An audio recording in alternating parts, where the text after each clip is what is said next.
Ekisooka twagala okwebaza Mukama Katonda atuwadde obuwanguzi obwokubiri. Ate tukkiriza nti buli season ebeerako omuwanguzi. Era nsuubira ne gwe nvuganya naye abeerako omuwanguzi ebisanja ebiwera. Omukisa gwe yafuna nti ye teyafuna amuchallenginga. Era nali musuubira ye. Ebisanja ebiri Katonda byamuwadde nga teri amuchallenginga. Mbadde musuubira obutaba na kuchallenginga mulala. Yali badde yebaza Katonda n'atuula. N'atuma ebyo byabadde alowooza nti ebyamulema luli byabadde asobira kukola n'abimpa nembikola. Naye baba tasobodde kumatiro ddembe lye. Naera njagala omuyozaayoza okuvuganya nange. Njagala omuyozaayoza okuvuganya nange. Oba okuvuganya naffe ffenna abakyala omukaaga. Era njozaayoza ne bannaffe abakkiriza ne batuula.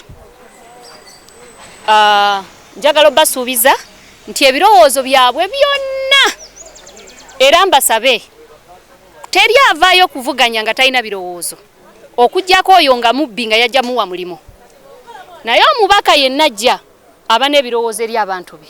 So n'olwekyo mbasaba bonna abakyala naddala ono akyayagala okukontestinga mu muto wange abindeetere ebirowoozo ebyo nja bituukiriza eri bannabukomansimbi.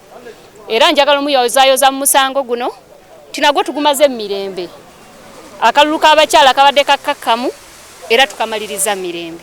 Neebaza Katonda atuwadde obuwanguzi obwokubiri era tukkiriza Katonda nti emyaka 5 agituwadde. Tujja kuweereza bannabukomansimbi awatali kusosola. Kubanga nze nsuubira abantu bampa akalulu awatali kusosola.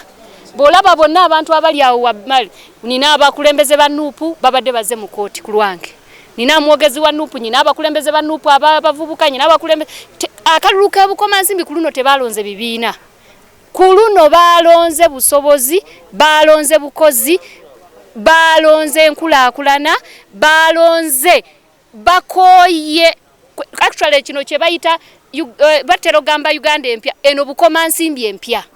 Bukomansimbi enkozi, bukomansimbi esimbudde okutuukiriza buli akali mu manifesto y'omukulembeze yayitamu. Tetugenda kubeera kukwogera kubanga byo tuludde nga batugamba Museveni agenda. Museveni akyaliwo.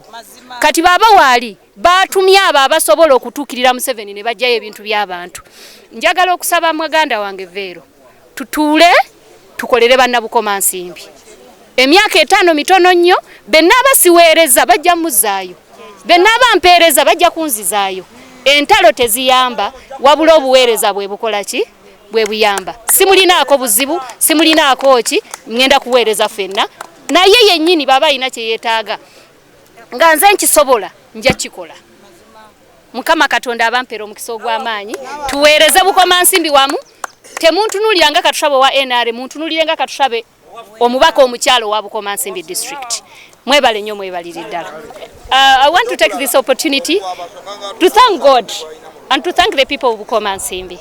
I am so grateful to God that the court has confirmed the mandate given to me by the people of Bukomansimbi for the 5 years. I am here to serve all of you, all of us. I request my fellow candidates, especially the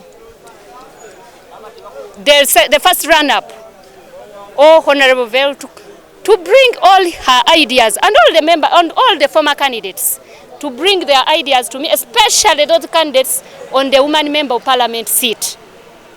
Bring all your ideas, what you wanted to work to do for the people, what you are planning.